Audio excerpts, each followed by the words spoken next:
Okay, so today our learning intention, we're going to be developing our skills using digital programs, in particular Procreate. Our success criteria is that we're going to be drawing 2D shapes, we'll be creating perfect 2D shapes, we will be filling a shape with a block of colour, we'll be using the selection and move tools, and then finally we will be rearranging shapes to create an image.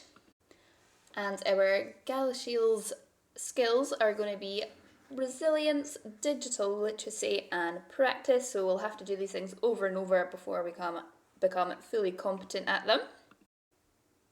Okay, so we're going to be, first of all, you're going to create a new canvas and select the paintbrush tool, which is in the top right hand corner. I am going to go for the studio pen under calligraphy, as that's my favourite, as you get the smoothest colour, the smoothest line from this. The next thing we'll need to do is choose a colour. So in the top right hand corner there is a circle. There's lots of different options. You can create your own palette, you can go to the colour wheel, you can go to gradients, but I'm going to go to the colour harmonies, so I choose colours that go really well together. So I've chosen my kind of pastel colours, and now we're going to go on to draw some circles.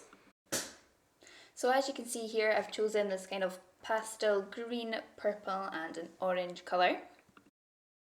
Okay, so you should have your pen selection and your colour selection. You're just going to draw a circle freehand first of all, see what that looks like. For this next part, we're going to draw another circle, but instead of taking your finger off of the screen, you're going to hold it down and it should ping it to kind of more of a perfect shape. You'll also be able to turn that round and rotate it any way that you like. You can also take the opportunity here to make the circle bigger or smaller.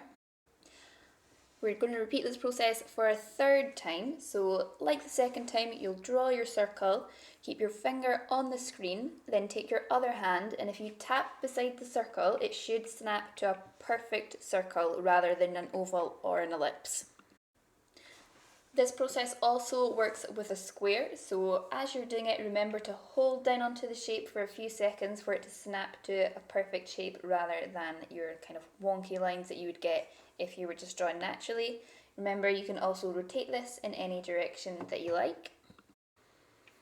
So the same thing applies for straight lines. Draw your line and then hold on the screen for it to snap to that perfect shape.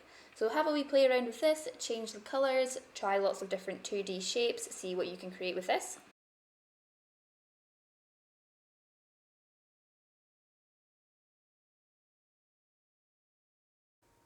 So our next step is going to be to fill in these shapes. So if you press and hold on your colour in the top right hand corner, hover over the shape that you want to fill and then release, and it should fill in your shape perfectly.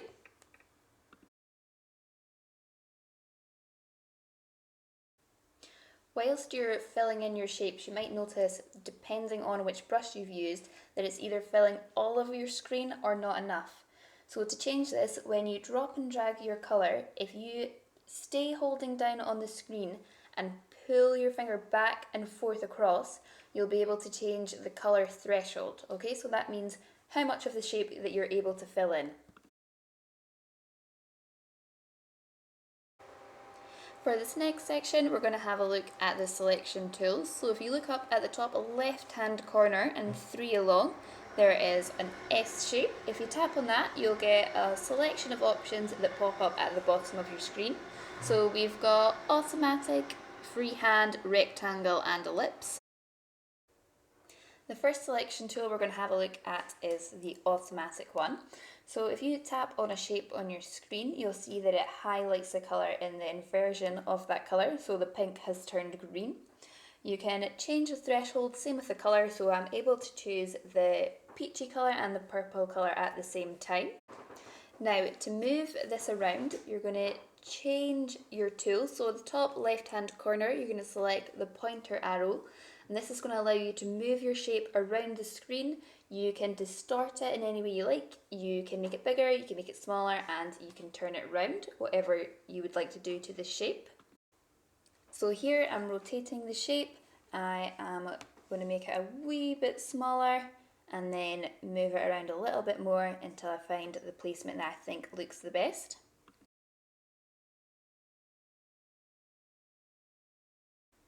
So again, using the automatic tool, I'm going to change the threshold of the outline of this square. So I'm just choosing the green section. I want to make a duplicate of this shape. So if I take 3 fingers and swipe down on the screen, this menu will pop up, the copy and paste menu. So I'm copying the green square and I've pasted it right on top. And then I'm going to rearrange that so you can see I'm playing about with making it bigger, and then I've rearranged it and put it a little bit higher up on the screen. The second selection tool we're going to look at is the freehand one. So I'm going to draw around the outside of the circle and join it up. I'll then swap to the pointer tool, which is at the top left hand corner. Now you can see that I've realised I'm on the wrong layer. So when I copied and pasted that square, it copied onto a different layer, but we'll go on to that in the next video. So going back to the circle shape, so I've drawn around the outside of that semicircle, and when you release that, it should make a perfect line that joins up those 2 dots. I'm then swapping over to that pointer tool, and I'm rearranging that half circle and putting it somewhere else on the page. The third selection tool we're going to look at is the ellipse. So you can select a circular or an ellipse from anywhere on your page and rearrange that. So I've selected my circle, then I'm going to swap over to the pointer tool, and then I can rearrange the circle and put it somewhere else on the page. And the final selection tool we're going to have a look at is the freehand one. So you can literally draw around any shape in any fashion that you want, and you'll be able to pick that up and move it around. Alongside that, if you tap on your selected area, it'll come up with this dimensions box. So you can dictate the exact amount of centimeters or pixels that you want this shape to take up.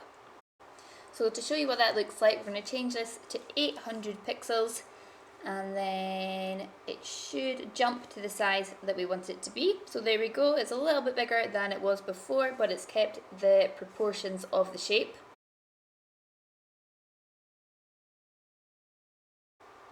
For this next section, we're going to turn all of these shapes that we've just created and rearrange them into one of the things on the list.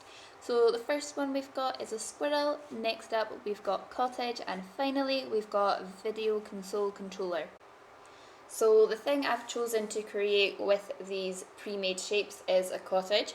So the initial square is going to be the main part of my building. I've moved one of the squares over, and that's going to be my chimney. I'm now moving this smaller oval shape a little bit further down, and that's going to be like an extension to my building. I'm laying the groundwork with these straight lines. Okay, so I'm using a range of the tools. So I've used the ellipse, the rectangle, and the freehand option. I'm rearranging these, so now I've got the roof on another part of the extension. These purple lines at the front are going to be my pathway leading up to the cottage. So now that I have my basic shape of the cottage, I'm going to go ahead and start to add some details. So I'm going to choose a darker purple first of all. So here I'm going to draw a little character within the window so you get more of a sense that it's a cottage. So I've realised my brush is a little bit too big, so there's a slider on the left hand side which dictates how large or how small your brush is. So here I am giving him a smiley face. Here's his body. Now if you want to undo something, if you do a 2-finger tap, then that's going to be your shortcut to undo anything. The more you use this program, the more second-hand all of these shortcuts will be. So if you remember, the 3 swipe down is for your copy and paste options, and your 2-finger tap is to undo anything.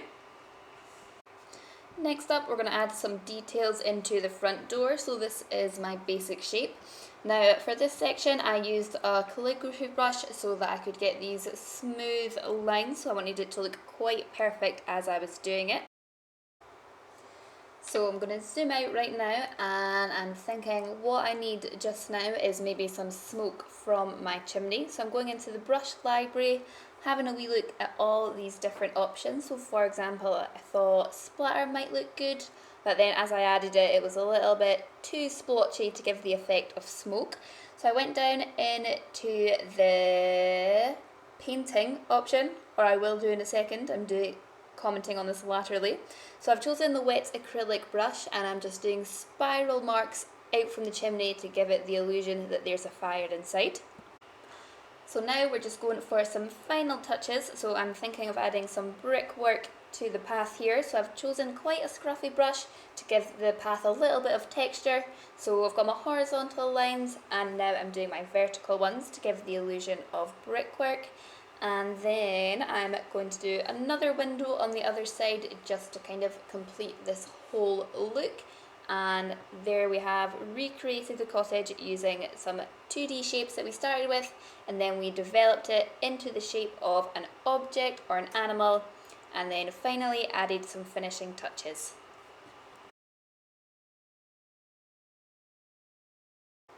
Now we're going to revisit our learning intention. So we are developing our skills using digital programs, in this instance Procreate. Hopefully by the end of this tutorial and with a little bit of practice, we should all be feeling confident with drawing 2D shapes on Procreate, with perfecting these shapes, filling them with blocks of colours and getting more familiar with using the selection and move tools. And hopefully we'll see lots of finished images of either a squirrel, a cottage or a video games console controller.